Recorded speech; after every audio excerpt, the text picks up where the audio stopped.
Hey everyone, welcome back to the Dive into After Effects Flat Animation Buildup course. In this course, the project will be to choose an object, one of your favorites. It could be any type of object, a tech gadget, a toy, a tool. It could be from your kitchen, your bedroom, your bathroom, from outside. Just pick an object and we'll be animating it in with this cool technique that I'm showing you here that I use to animate in the Polaroid camera. Now, what will you need to know to do this type of animation? It's actually not too much. We're going to be doing some basic scale animations, a little bit of rotation, but that's about it. And if you've taken the previous two Dive into After Effects courses, the one on the basics of After Effects and then the next one about keyframes, you will know how to do these animations. In this course, I'm just putting it all together to create a real-world application. And if you get even further into After Effects and you start creating motion graphics, this is a cool technique to use when introducing lots of different elements on your screen. You could probably imagine if this Polaroid camera buildup was just a little part of this video, if this was just one little object in a video with 10, 20, hundreds of other objects. That's when you get a very intricate animation, and you really will learn the building blocks in this lesson and in this course. Just as a reminder, I want you to post the project to the course page so that I can see it and the rest of the students can see it. So once you have designed the object within Adobe Illustrator or After Effects, however you want to design it, post a picture of it to the course page, and then once you've animated it, export a video or a GIF and post it to the project assignment as well, so that we can all see your wonderful objects being introduced to the world. So thank you so much for watching this video, and now let's dive straight into After Effects and get started with this cool animation.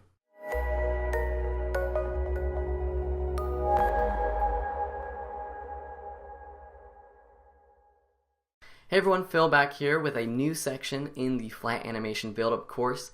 In this section, we'll be learning the bulk of what this class is all about. So we'll be designing our object right within Adobe Illustrator. You can also do so in After Effects if that's more easy for you. Then we'll be learning how to prep your object in Adobe Illustrator for using in After Effects.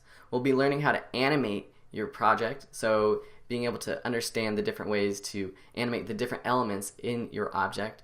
And then we'll be learning how to reverse your animation in a quick and easy way. So get excited, this is a huge section and I can't wait to dive right in.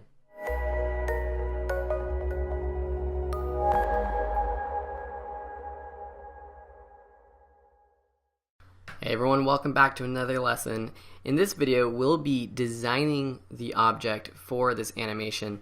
So for me, I'm designing this little Polaroid I have for reference here. It always helps to have an image, whether it's a real image or even some sort of graphic that you found online, for reference when you're creating your object. And I'm creating this object in Adobe Illustrator, but you can also design it right within After Effects. I'm going to be showing you how to separate the layers within Adobe Illustrator to prepare this object for After Effects.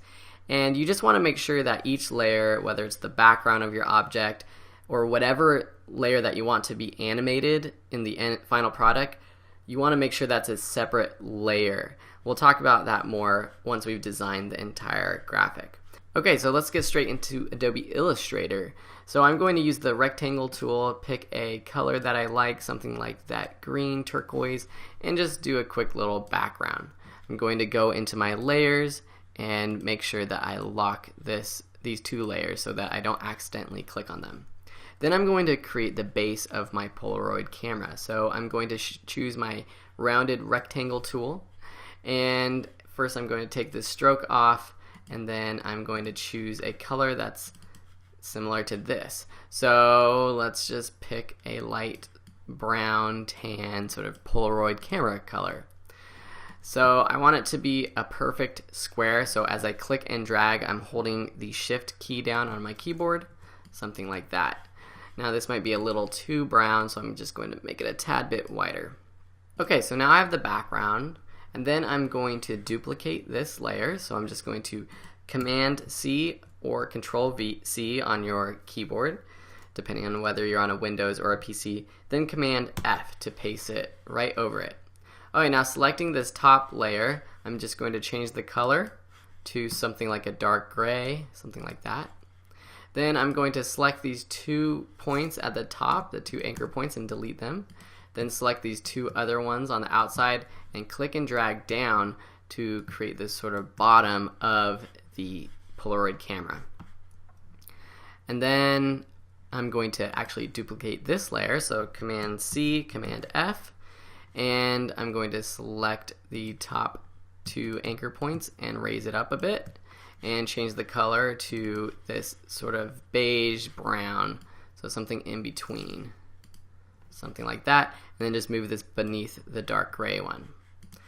Okay, so now I'm going to take my rectangle tool and create a new little photo slot. So this is the slot that the Polaroid would actually come out of, and change the color to like a very dark gray, almost a black. And now as I work my way up from the back layers of this design, I'm going to create these 2 stripes. So again, with the rectangle tool, I'm just going to select a different color.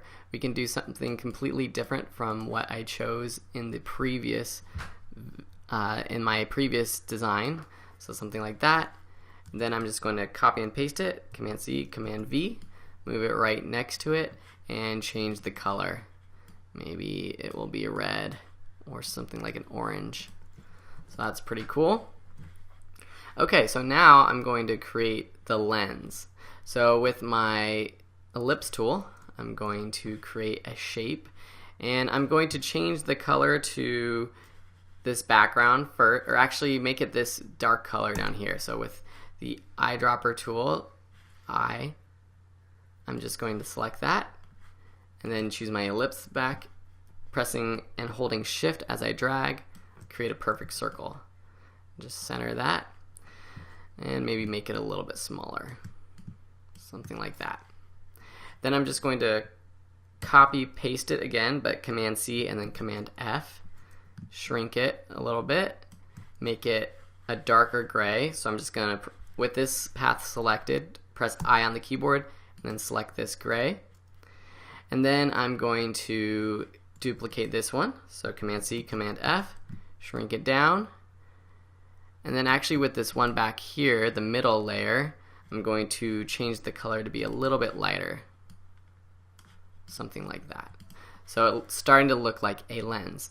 Now we're going to add 2 little lens flares. So again, with the ellipse tool, just draw a little circle on the end right here, press I to choose your color. I'm going to make it like this color right here, and then just duplicate this, so Command C, Command F, and make it a little bit of a smaller lens flare, something like that. Okay, so that's starting to look pretty good, like so. Now let's add just these different buttons that you would see on a Polaroid camera. So it's a viewfinder, it's the shutter release button, just different types of buttons that you would find on your camera.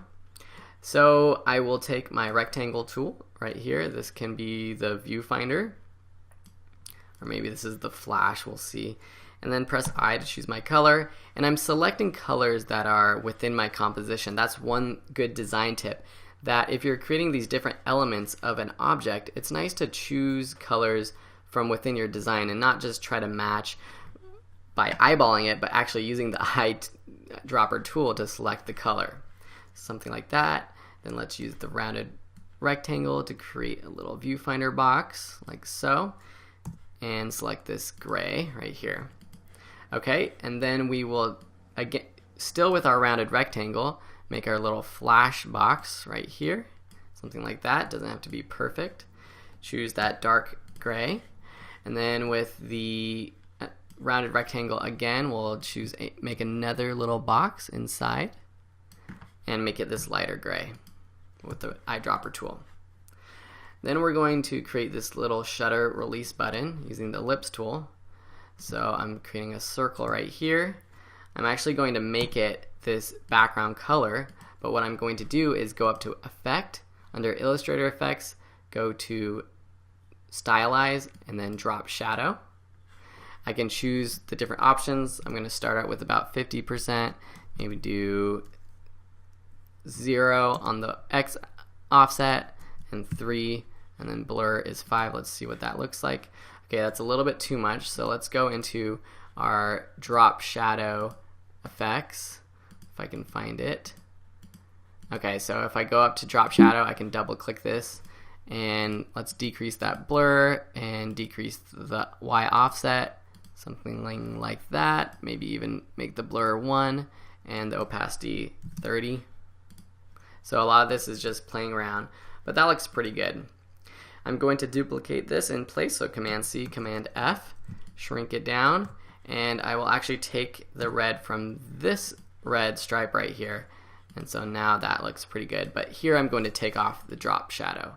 So just select it and trash it. Okay, so now that we have this button all done with the red and the background with the shadow that helps separate it from this background of the Polaroid, we can just copy and paste both of these objects to create this other little detail on the right side of our Polaroid camera. So just pressing Command C and then Command V to paste it. And then I'm just going to move it over here, shrink the size a bit. And while I shrink it or grow it, I'm holding down Option Shift. What that does is it locks the aspect ratio, so it's a perfect circle, and it shrinks it from the middle rather than shrinking it from a corner. You see that? So holding it down shrinks it from the middle. And then I'm just going to select this red, press I on my keyboard, and select this gray. I'm going to zoom out, and maybe I'll make it the darker gray.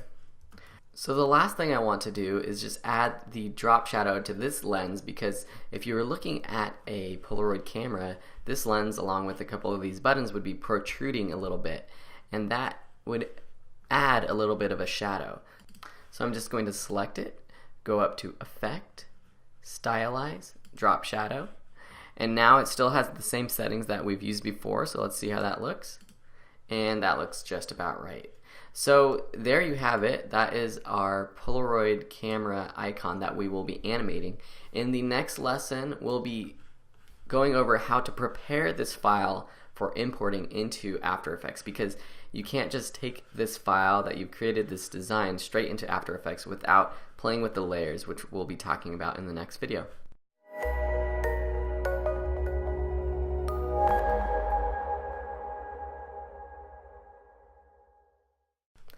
Hey everyone. Okay, in this video we'll be preparing this Illustrator file for import into After Effects. So if you go over to your layer panel within Adobe Illustrator, you will see that all of these different shapes were created under one layer. And in After Effects, if I import this project as it is, it will recognize only one layer. So everything will be one layer and you can't animate each different element. So what we want to do is make each of these a different layer. And the easiest way to do this is, I'm just going to unlock that, is select your top layer, so the layer 1, go over here to this drop down button, click that, and select Release to Layers Sequence. What that does is now each of these is a separate layer. As you can see, it has this drop down arrow with the path underneath. I will select all of these and move them outside of the layer 1. And this layer 1 now just contains this reference, and I can go ahead and trash it. Okay, so now what we're going to do is just quickly rename all of these. So what I'll do is just quickly rename them. Right button gray. Okay, so now all of these have been renamed and we are ready to bring it into After Effects.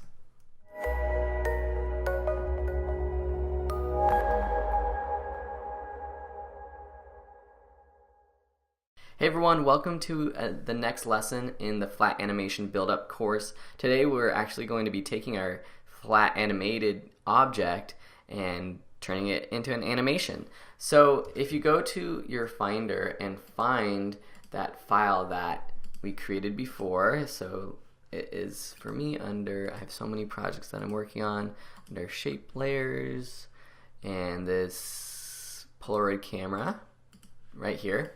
So this is our file. If we go ahead and just drag and drop it into our composition, into our project window, it's going to ask us what kind of import we want. You can do footage or composition. Make sure that you select composition and then hit OK. You will see that a composition is added and then a folder with the different layers. So each layer is the layers that we created within Illustrator last time. So if you double click that composition, you can see our new composition with all of our layers within After Effects. Now if you've already created your object right within After Effects, you're probably already at this spot right now.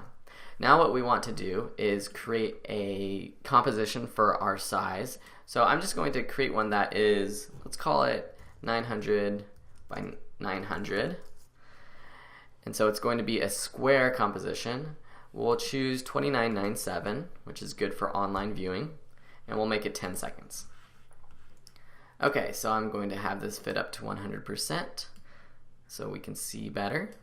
And then what I'm going to do is just go into my old Polaroid composition, select our layers, all of them, copy them, Control C, go into our new comp 1, and paste them. Now, if I want, I can just put it in the center, press S on my keyboard to bring up scale and increase the scale. You'll notice, if you look very closely, that it's starting to get pixelated. What we want to do is select this button in the middle of your toggle switches modes, which is this collapse transformations for vector layers. It's a continuously rasterize option. So with all of them selected, I click that, and now all of our objects are sharp when it's at 100%, which is great because when you create an object right within Illustrator, it's a vector file, and After Effects can read vector files so that it is always crisp, whatever size it is. Okay, so now this background is awesome. I'm just going to keep that. I'm just going to increase the size a little bit. I'm going to lock that down. And then we can start animating. So first, I think I'm just going to use our other one as reference. So first we have this rotation of the background. So let's just go straight into all of our layers, and I'm going to turn off all of the layers except for the one we're working with. And before I do that, I'm going to select all of our layers and parent them to the back. So whatever I do to the back, whether I rotate it, shrink it, increase the size, it's going to happen to the rest of these layers. So let me just parent them. So selecting all of them, taking this twirligig thing and dragging over to the back, and now they're all parented to the back. If I turn them on, you will see that if I press the scale of the back, it happens to all of them, which is really helpful. Okay, so then I'm going to go back, turn off all of these layers except for back. That was solo, turn them off.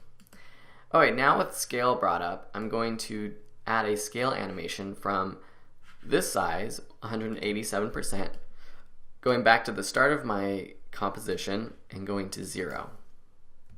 Okay, so now I just have this nice little scale animation. But I also had a rotation, so I'm just going to press R. It's going to end at this rotation. If I press U on my keyboard, it brings back up my other keyframes that I've added so I can see where my scale keyframe was. Then I'm just going to rotate it backwards about 145 or so. So it's kind of twisting on. So that's pretty cool, but I want it to pop a little bit more. And as you learned in the previous course in this After Effects Dive into Basics lessons, with keyframes, you can add a little pop by adding Easy Ease. So if you right click these keyframes, hit Keyframe Assistant and then Easy Ease, it adds a little bit of easing. What that means is that it slows into this animation and then it slows down when you reach these keyframes. What I can do even further is go into my graph editor, select all my keyframes, and drag the endpoints in towards the middle. And this graph represents the speed of the animation. So it slows and then it ramps up to, in the middle, it's a very high peak. So it kind of snaps into place. If that seems a little bit slow to you, you can select these later two keyframes and drag them in. So that's pretty cool. Okay, so now that we have the background animated, we're just going to animate all these background pieces kind of sliding into place. So first, this middle option, it kind of shrinks down. So how are we going to make it shrink down? First, we want to take our pan behind tool and move our anchor point down right to the top of this layer. So when you bring in your objects from Illustrator to After Effects, it makes the anchor point for all of these objects these very center of this composition, which is not what we want. We want the anchor point to be moved around depending on what type of animation we're adding to this. So I'm just going to make it a little bigger so we can see. Okay, so now we're just going to add another scale animation. So with my scale, I'm just going to set at 100, and then I'm going to go back, and instead of just shrinking down like this with both the width and the height shrinking, I'm going to unlock this width and height and just take the height and shrink that down to 0. So now it kind of just slides on like so. I'm going to easy ease both of them. An easy way to add easy ease is just pressing F9 on your keyboard. On a Mac keyboard, you can press the function button, then F9, or it's the fast forward button above your keys. Then go into my graph editor and add a little bit of pop. So I'm going to be doing this with all of my different animations. So that's pretty cool. I think this initial animation of the background flying on is a little too fast, and I want this second layer to start animating almost when it's fully on. So there we go, something like that. Okay, then we're going to do the same with these stripes. So I'm going to turn on both of these stripes. Again, we're going to take the anchor point and move it to the top. So just select one of these with your pan behind tool, move it to the top. This is stripe right, and then stripe left. Move it to the very top. I can select both, and what I can do is just copy and paste these keyframes that I added to the middle section because it's the same type of animation going from the top down. So you can see here that it's adding that. If I press U, I can bring up those keyframes, and then I can offset these just so it's a little bit more dynamic and move them to start animating right about here. So something like that's probably going to look pretty cool. And then let's go back to our bottom, the dark bottom. And this time the anchor point's in a good spot right in the middle, but I'm just going to drag it down like here. And we're going to add the same type of scale animation, except instead of going from the height, we're going to animate the width. So set a keyframe here for 100%, then go back in time, unlock these two, and go to 0. Then I'm just going to select both of them, F9 on my keyboard to add easy ease, go into the graph editor, and add a little bit of pop. So something like this is pretty cool, looking pretty cool. And I'm just going to go ahead and copy and paste this to my photo hole. So something like this, and it's really hard to see, but as it grows out, the photo hole starts to grow out as well. So we're already getting our little animation. I'm just going to increase the timing of this back animation so that all of these things start popping on as it's rotating. And maybe take the first keyframes for all of these other things we've animated and move them back a little bit. So the animation's a little bit slower, just like so. Okay, let's do that for the photo hole as well. Okay, so now let's animate our lens. So the lens kind of just pops on like so, and as you can see, it kind of grows and then shrinks. So let me show you how to do that. So with our lens 3, which is the background, I'm just going to press scale. I'm going to hit a keyframe at 100%, move that forward, and then go down to 0. I'm going to easy ease them, so select all, F9 on your keyboard, and then I'm going to go into my graph editor. But instead of this graph, I want to go into my value graph. So if you click this button down here, there's options for editing the value graph and the speed graph. So let's go to value graph. And what this is saying is that it is going from 0 to 100% scale. If I take one of these ends and drag it up, it's actually going above 100%. So it's going to 110% right now. And we can just scrub through this if we want. So it grows to 100 and then goes back down to 100. And then I can go back to my speed graph and make sure that there's a little bit of pop. So this is probably going to look pretty cool. It's a little bit slow for me. I want it to sort of pop into place at the end, so it ramps up kind of slow, and then it pops faster at the end. And then the whole animation is just a little bit too slow, so I'm just going to decrease the time between these two keyframes and move them up. That's looking pretty good. Okay, let's go back into our graph editor. Let's go into our value graph and just make it a little bit more, something like this. That's pretty cool. And I think it'll look a lot cooler when we add the same animation to the rest of these lenses. So I'm just going to first make sure that actually the pan behind, the anchor point, is in the center of these circles. So I'm going to zoom in. And right here at the end, make sure that this is in the center. Something like that. Okay. And then I'm going to go into my other lenses, and again with the pan behind tool, just make sure that it's in the center or about the center. And if you have other anchor points in your composition and you're trying to move anchor points, sometimes After Effects locks your anchor point to a certain point. And this is helpful if we're trying to move the anchor point to the same spot for different layers. Okay, so let's take these two keyframes for the lens 3 and move forward a few frames, and then for lens 2, paste them. So I copied them and then again move forward a few frames for lens 1, paste them. So if I select all of these, press U, I can see all of the keyframes, and they kind of come up in a cool sort of way. I like that a lot. And then let's add the same to the lens flares.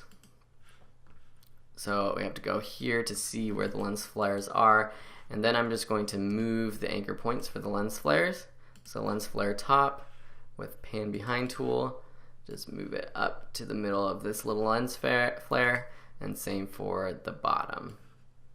And then for these, we can add the same sort of animation.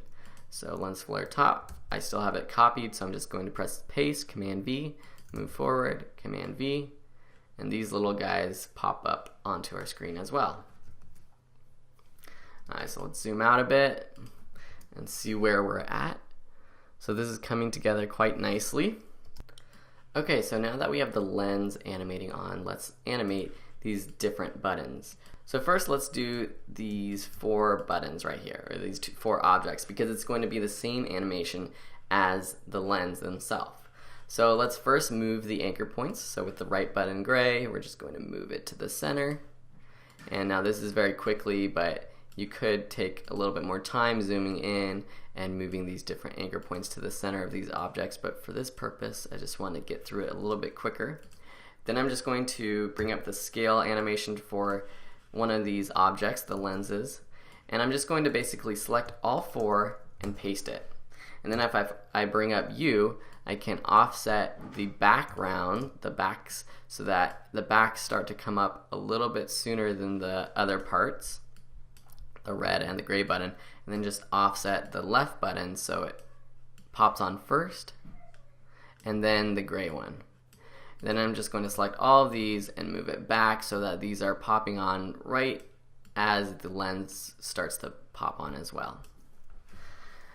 Okay, and then the last things we want to animate are these top left and top right buttons, or the viewfinders or flash, whatever it is on our object. Okay, so first we have to move the anchor point, so I'm just going to turn all of these on so we can see them. And with our pan behind tool, I'm just going to select for our top left black. We're just going to move it into the center. And same with the gray. And again, just centering all of these anchor points so that the animation comes from the anchor point. Okay, so with this top left, what we're going to do is actually copy the animation from the bottom. Remember how the bottom it grows on from the width, so it grows with width. We can just add that to our top left button. So I'm just going to press U to bring up the scale animation, copy those, and then with top left gray selected and top left black, paste it.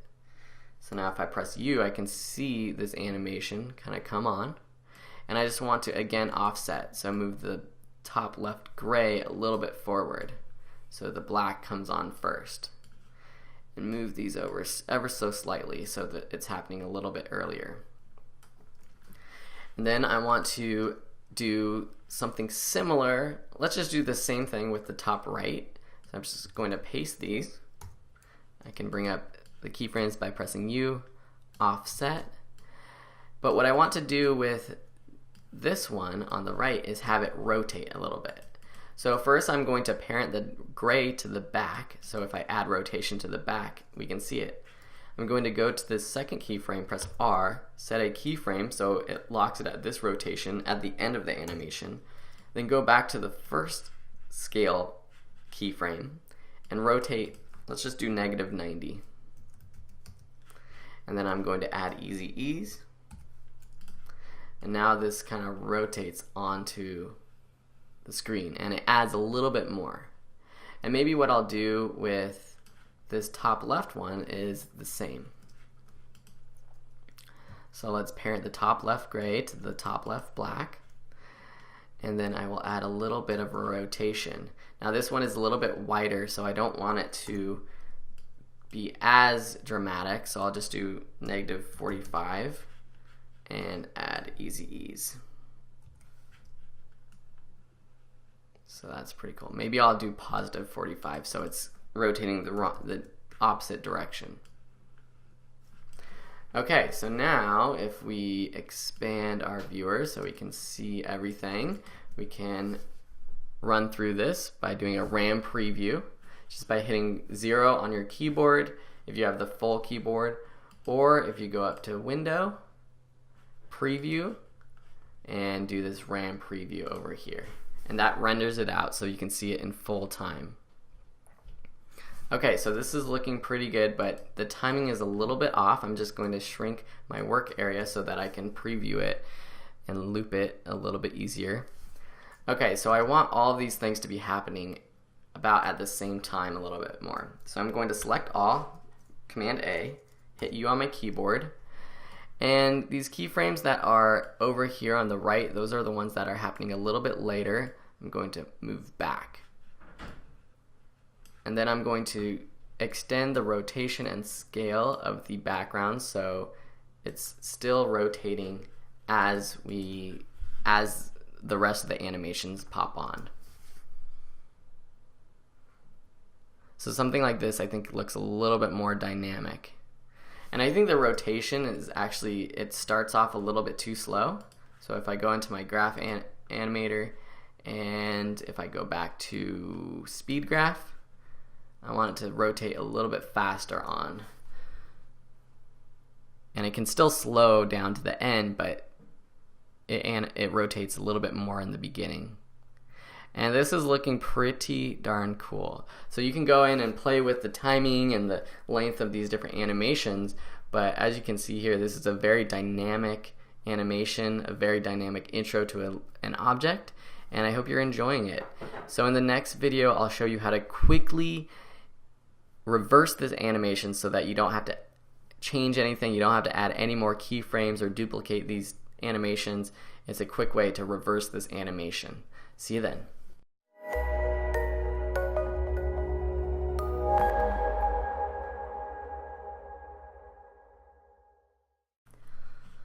Okay, in the last video, we added all of these different animations to make this amazing flat animation buildup. So instead of trying to recreate these keyframes to have it reverse the animations, there's a very easy way to reverse this entire animation. So what we're going to do is select all of our layers except for our background and pre-compose it. You can do right-click, pre-compose, or on your keyboard, Command-Shift-C to pre-compose. And what this is basically doing is it's creating a group of all of these layers within this one composition. And you'll see once I do the pre-composition. So let's just call this Polaroid pre-comp. And now you see that all of those layers became one. If I double-click this pre-comp, I still have all of the layers that we can animate individually. But in our main composition, it's just one layer. Now to easily reverse this animation. So first let's go to 4 seconds when this animation ends.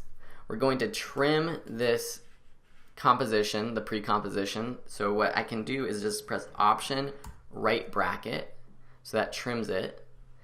And then I'm going to duplicate this layer, so Command D. Then what I'm going to do is select both, right click, go to Keyframe Assistant, and then Sequence Layers. Just hit OK. Now that puts one layer after the other. So now it looks kind of funky because if you played through this, it would animate on our Polaroid camera, and it would go to a blank screen and then animate on again.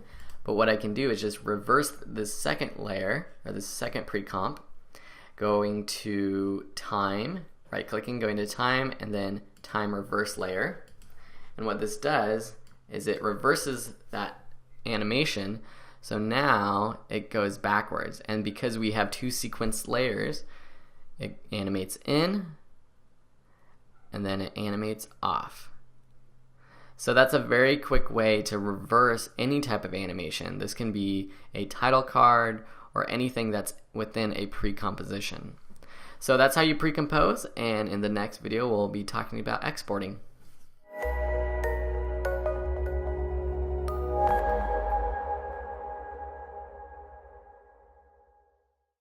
Hey everyone, you got through that section. It was a huge section. Hopefully you have a nicely designed object, whether it's a Polaroid camera if you were following along, or something that you created on your own, and then you took it into After Effects and animated it. In the next section, we'll be quickly learning how to export it so that you can share your projects with the rest of us in the class, and then we'll be saying so long because this class is rapidly coming to an end.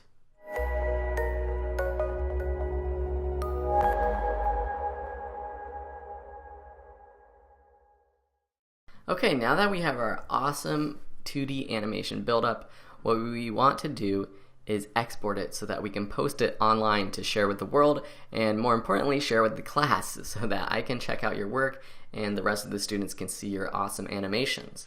So to export from After Effects, what we do is go up to Composition, with this composition selected, our main composition, Add to Render Queue. And then we choose our settings. So if you're exporting for the first time, these two won't show up. It will just be your Comp 1.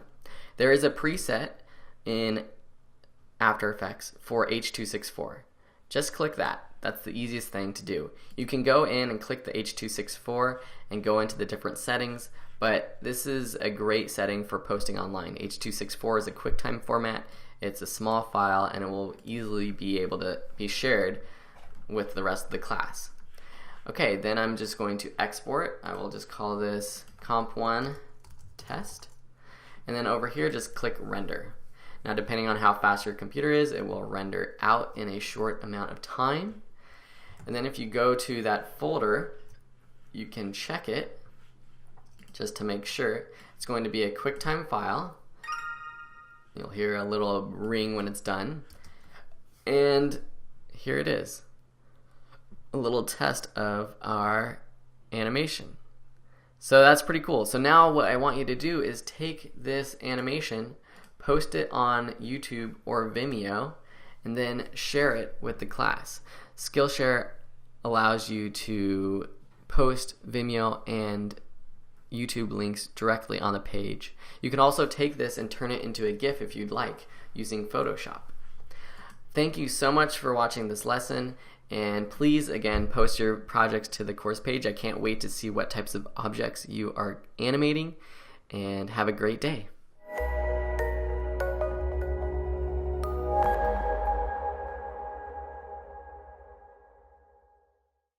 Hey everyone, I just wanted to take a quick minute of your time to say thank you so much for joining me in this class. I hope you had a lot of fun, and most importantly, I hope you learned a new technique in how to animate and introduce objects to your After Effects projects. So thank you so much for taking the time. I have two things that I want you to do. One is please leave a review for this class. You can go to the course page, leave a review, and tell me what you liked or didn't like about the course. Also, if you want, you can send me a direct message on ways to improve this course, because I'm always looking for ways to make the course lessons better, make it more fun, make it more interesting, and improve my own teaching style. And then the second thing is to go over to videoschoolonline.com. That is my website. It's the home of where I put out lots of great free tutorials and content all about being a better creator. So you'll find premium courses there that you can purchase, but also free articles and video tutorials that will help you become a better creator. So again, just thank you so much. I hope you enjoyed the class, and hopefully we'll see you in another.